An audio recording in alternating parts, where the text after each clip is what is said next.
Hey there, are you ready to build a fitness business that becomes a true income producing asset?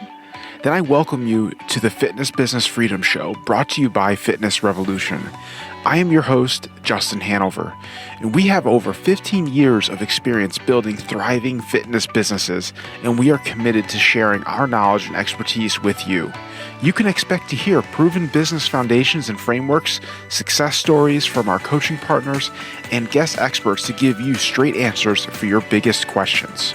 Doesn't matter if you have an online business, fitness facility, or operate as an independent trainer, you are in the right place to grow your business and create the personal freedom you desire.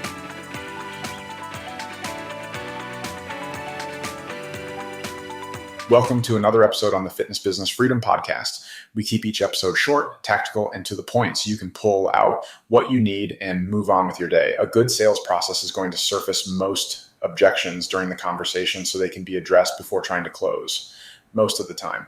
But even if you have a strong sales process and are talking to great prospects, if you sit down with enough prospective clients for your gym, you are going to get some objections about why some people can't start.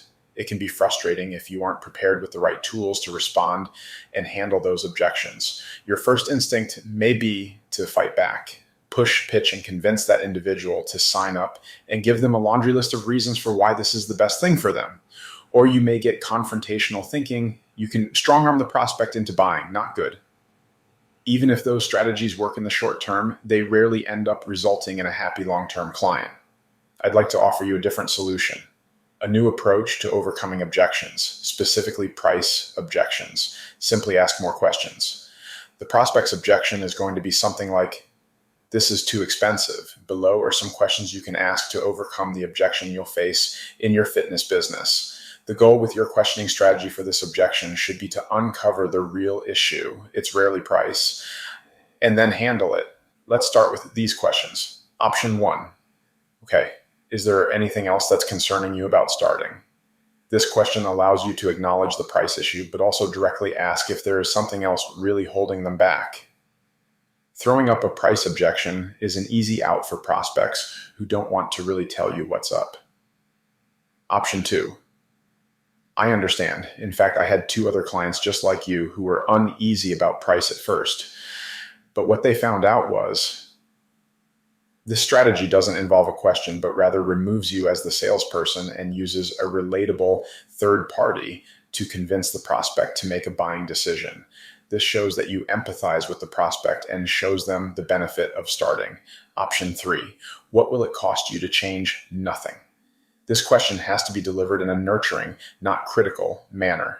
If you use our 5-step sales process, then the prospect has probably already answered this question, in their own words, during the conversation. So you're simply trying to resurface it. Show your empathy and concern for them not doing anything and staying in their current state. Be curious to know what they think instead of using this as a way to make them feel bad. Option 4, what is too much, too expensive? This question can be used to figure out your next negotiating step. Figure out what they think is too much and what you could use as a secondary offer to get them to take action. Option 5. Okay, so which part of the program would you not want? If you are able to remove aspects of your program, such as bonus nutrition coaching or extra days of coaching, you can work with them on price to figure out something that they can afford and still get results. This may be positions as, okay, so would you rather do without the 3rd day of personal training or move to our small group training? Option 6, price aside. Do we have the service you want to buy? This questioning strategy allows you to see if they really think you can help them or if they are just being nice by throwing out a price objection.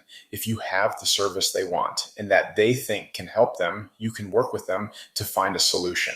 Option 7, it may seem expensive by month. Let's break it down to the day. Again, not a question, but rather a strategy to help them make the investment seem more manageable. Your $300 a month program doesn't seem so bad when you think of it as $10 a day. You don't want to use this as your first attempt to overcome the objection. Make sure you smoke out any other issues first. Option 8, cost is an important consideration. What research have you done on what a typical investment for a service like this would be? You can uncover how your prospect is evaluating your prices. If they have only researched typical gym memberships or a low-cost group training program, you may be able to clearly explain why you are more expensive and how that benefits them. Hearing this objection can cause some to do things like slash prices or take it personally, like your service is not valuable. That is not the case at all. There's just a disconnect with what they understand and what they already know to base value off of. If the person you are talking to has only ever gone to a Planet Fitness, then that is all they know, which is why asking these questions to gain clarity and provide the right education will help them make an informed decision. Thank you so much for listening to today's episode on the Fitness Business Freedom Show. On behalf of Fitness Revolution and myself, we are thrilled you are looking for ways and resources to move your business forward, and we are honored to be that source for you. If you would like to receive more business building support from us, be sure to head over to the show notes and join our subscriber list and stay on top of all the industry insights that matter most to you. Now, before I close out today's show, if you found this episode beneficial in any way, I just ask you to leave us a simple review to help other gym owners find us and discover this show. Thank you so much, and I will see you on the next episode of the Fitness Business Freedom Show.